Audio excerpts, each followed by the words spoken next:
Enfin, vous allez vous dire, le mec il s'en remet pas, mais je vous jure, la 1M, arrête de nous faire chier avec cette caisse.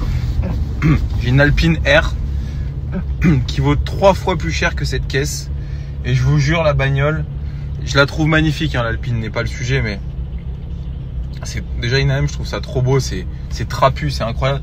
Mais en termes de plaisir de conduite, d'émotion, je vous jure, c'est, au lieu d'acheter des Alpines, achetez ça. Je vous le dis, je vais aller loin dans mon propos. J'adore l'Alpine parce que c'est français, parce qu'effectivement c'est léger, il y a quand même un délire, faut se dire c'est français. On se plaint toujours que les voitures françaises c'est de la merde. Alpine, c'est quand même un, voilà, il y a quand même un truc qui est intéressant là-dedans. Mais franchement, quand tu prends une 1M, ça vaut 50 000 balles, il n'y a pas photo. Il n'y a pas photo, et je vous le dis, je sais pas encore si je vais la vendre, mon Alpine. Là, là j'ai commandé 4 jantes Turini là, parce que vous savez, j'ai les jantes carbone, j'ai commandé 4 jantes Turini pour faire un peu de circuit avec. Je suis pas encore décidé à la vendre cette caisse, parce que je veux le délire Mégane 3 RS Trophy R, l'Alpine et la Mégane 4 RS Trophy R, que je vais récupérer je pense d'ici 1 ou 2 mois. Quand on aime un peu le délire Renault Sport, moi j'adore, parce que c'est quand même des voitures accessibles. Bon, même si j'ai le top de la gamme, mais ça reste quand même des caisses accessibles. Et c'est quand même la GT3 RS de la Mégane RS. Moi, les Mégane RS, j'en ai eu plein, vous le savez. Je me suis même fait connaître un peu par la Mégane RS. Moi, je suis pas du tout dans le show-off. Tu vois ce que je veux dire? Je suis pas du tout dans la frime. Et on est tous un peu frimeurs, mais tu me verras jamais rouler, bien que ça soit des voitures incroyables, mais dans une Lamborghini, je trouve que c'est... Il y a un côté un peu ridicule là-dedans. Encore une fois, c'est mon avis, parce que je ne juge personne qui roule en Lamborghini Aventador ou autre, mais il y a un côté un peu branleur, l'image que ça renvoie, et pourtant je m'en fous de l'image, vous le savez, je me filme en face cam toute la journée à raconter des conneries. On peut pas dire que je sois très consciencieux de l'image que je rejette, parce que je pense que l'image que je rejette, elle est épouvantable. Elle peut être bonne, mais épouvantable pour certains, donc voilà. Mais la Lamborghini, c'est un truc que je pourrais difficilement assumer. Par contre, c'est une caisse de ouf, tout ce que vous voulez, le V10, le V12, bref, ce n'est pas le sujet.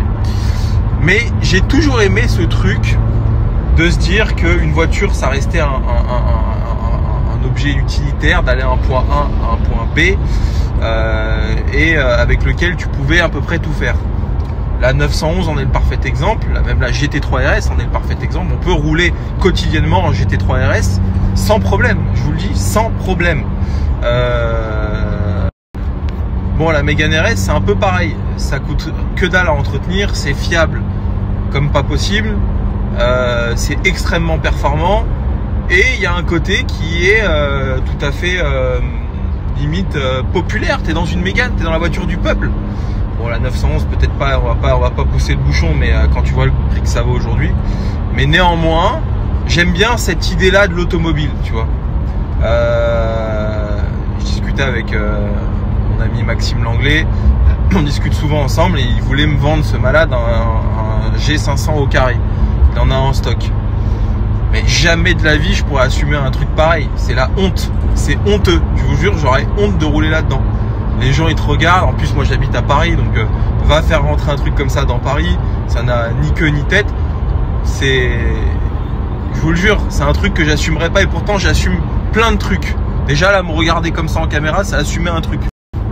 J'ai un peu cette voilà, cette idée-là de l'automobile, et c'est pour ça que l'Alpine, ce que j'aime bien, bon, moi j'ai un peu la plus belle Alpine de la gamme, du catalogue, mais néanmoins ça reste quand même une caisse populaire. Alors quand on prend la 110 de base, bien sûr la mienne elle est pas populaire, mais vous voyez ce que je veux dire dans l'idée. BMW, ça reste pareil, c'est du premium, c'est pas des caisses. Moi je trouve qu'on prend beaucoup de plaisir, et pour moi ça c'est l'automobile. Je suis pas dans le show-off, la frime, on aime bien frimer, mais vous le voyez, je m'habille pas comme un frimeur, j'ai pas des marques dans tous les sens, c'est pas mon truc moi.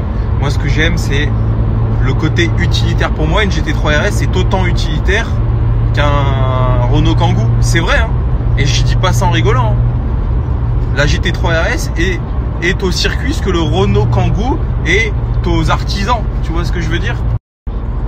Donc Moi, je pense que bon, plus ça va, plus j'ai envie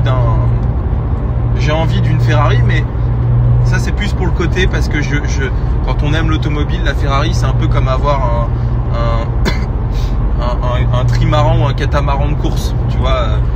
Pour ceux qui regardent un peu tous ces trucs, le Vendée Globe et tout, moi je trouve ça ouf parce que c'est l'ingénierie, c'est les curseurs poussés au plus haut, tu vois. Donc pour ça, je trouve ça intéressant. Mais je pense pas que je vais garder un truc longtemps, une Ferrari longtemps, parce que ça reste des trucs, voilà, c'est super beau, mais difficilement assumable. Tu vois ce que je veux dire? Il faut essayer. Je pense que dans la vie, il faut tout essayer. De toute façon, on peut pas se cantonner à une marque. Les mecs qui roulent en Porsche toute leur vie, qui ont des casquettes Porsche et qui disent moi j'aurais que des Porsche. Et je trouve que c'est dommage parce que c'est quelque part rater certaines choses, des émotions, des trucs différents. Tu vois.